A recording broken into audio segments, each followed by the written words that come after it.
Bismillahirrahmanirrahim. Assalamualaikum warahmatullahi wabarakatuh. Selamat berjumpa kembali Sob.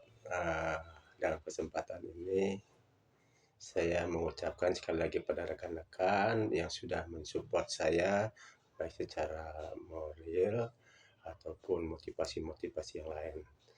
Hingga saya masih saat ini juga masih eksis dengan pembuatan video-video ini, walaupun memang saat ini agak kurang karena kesibukan saya atau mungkin hal-hal yang lain, tapi tetap saya berusaha untuk memberikan manfaat, mudah-mudahan menjadi manfaat dan menjadi keberkahan dari apa yang saya usahakan berupa video-video yang saya share melalui YouTube ini. Amin amin ya rabbal alamin.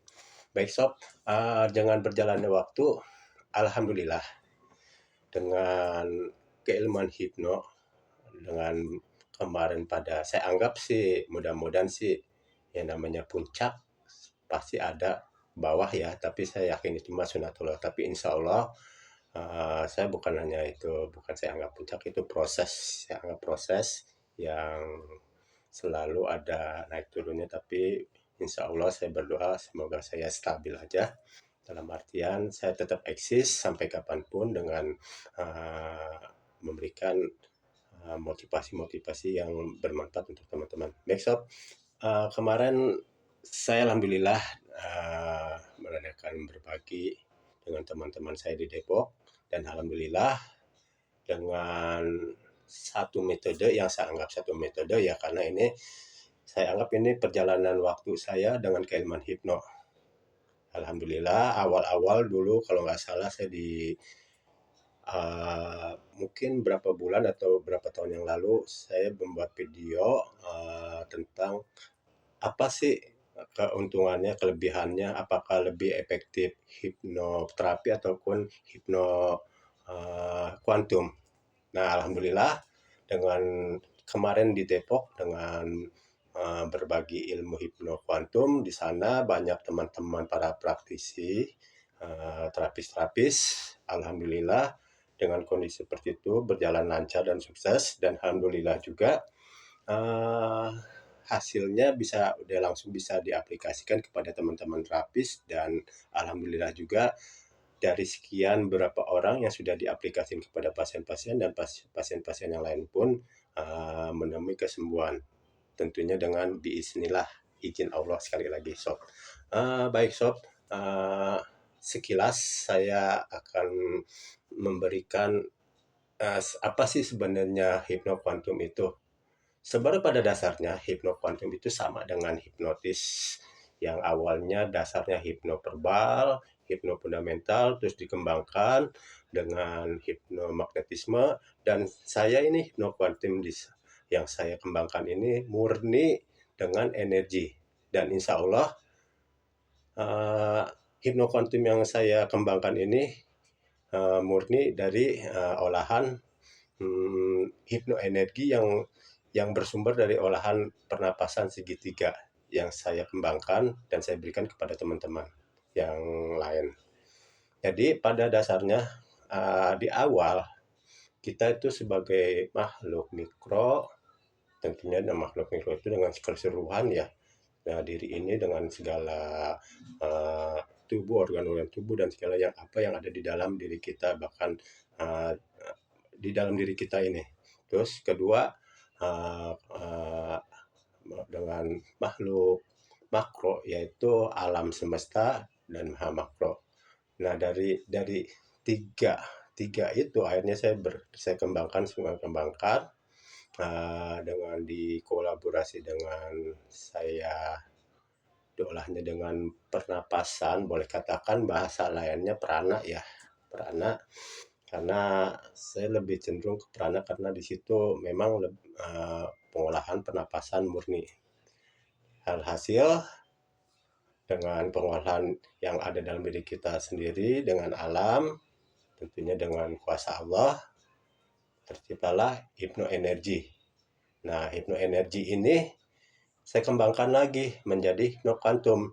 Nah, hipno kuantum ini pun fungsi utamanya bisa untuk mengobati pasien-pasien yang lain, dan ini pun hipno kuantum saya rasa lebih simpel. Karena kenapa? Saya anggap lebih simpel dan saya sebut simpel. Saya udah praktekkan perbandingan antara hipnoterapi dengan hipnokuantum. Kalau hipnokuantum itu lebih cenderungnya kepada verbal, kalimat, dan uh, apa ya, boleh kan skrip-skrip yang kita susun, yang notabene pada saat kita menjalankan proses terapinya itu cukup memakan waktu dan cukup memeras, boleh katakan, otak kita untuk menyiapkan skrip yang akan kita sampaikan kepada pasien. Dan itu pun nggak, dalam artian, nggak semudah itu ya. Saya rasa tetap ada di samping skrip, di situ juga ditambahkan untuk apa ya, boleh katakan yang namanya, kebanyakan dari hipnoterapi ada yang disebut regression. Kita itu memancing, memunculkan semua peristiwa-peristiwa lalu-lalu, terutama kalau memang di dalam kondisi pengobatan terapi untuk psikis yang berkaitan dengan trauma, itu regression itu perlu banget karena kita menarik semua masa-masa lampau dia yang terkait dengan traumanya beliau si pasien sampai menemukan titik permasalahannya. Itu memerlukan waktu dan memerlukan kesabaran. Nah, itu kuncinya. Nah, akhirnya saya berusaha, kenapa tidak dikembangkan dengan kondisi konsep yang saya mungkin di luaran sana sudah banyak ya. Konsep dasar saya di hipnoquantum ini adalah tubuh adalah dokter yang terbaik. Nah, itu konsep utama dari kuantum yang saya kembangkan. Jadi konsep utama yaitu tubuh adalah dokter terbaik untuk diri kita. Nah, itu akhirnya saya ketemu, saya padukan dengan hipnomagnetisme, terbentuklah jadilah menjadi hipnokuantum. Yang hipnokuantum sendiri dari kuanta kuantum itu berasal dari kuanta yang arti getaran yang ada di alam semesta. Nah, kita tadi kembali lagi kepada awal, kita sebagai makhluk, yaitu makhluk mikro dan alam makro, dan tentunya Allah maha segalanya, yaitu maha makro. Nah, dari konsep seperti itu akhirnya saya gabungkan. Nah, pada saat proses pengobatan, dalam artian kita pada saat pengobatan kepada pasien dengan sendiri dengan hipnokuantum, berbeda dengan hipnoterapi yang di awal saya sebutkan harus nuntun dari A sampai Z sampai benar-benar ketemu titik permasalahannya dengan bahasa regression. Nah, itu kita yang full menuntun si pasien. Tapi perbedaannya dengan hipnokuantum, kita cukup penekanan pada pasien di awal. Setelah itu udah jelas tujuan akhir apa keinginan si pasien. Insya Allah setelah trans, kita pun bahasa kasarnya tinggalkan pasien pun juga tidak masalah. Cuman dalam artian tetap kita kontrol, kita liatin saja. Nah, dalam prosesnya nanti jangan kaget teman-teman dengan hipnokuantum ini karena reaksi dari pasien-pasien yang satu dengan yang lain itu akan berbeda. Ya mungkin kalau dia lebih psikis trauma, lebih ke psikisnya, dia akan menangis, mungkin teriak. Itu jangan kaget. Terus mungkin kalau dengan penyakit-penyakit lain yang berkaitan dengan hodam segala macam itu lebih-lebih ada benturan yang sangat luar biasa. Nah, itu pun jangan kaget. Nah, jadi dalam artian setelah kita trans, si pasien kita biarkan aja di hipnokuantum dengan sendirinya pada saat dia belum merasa full, belum merasa bersih penyakit yang dalam dirinya, dia akan ada reaksi-reaksi yang berbeda-beda.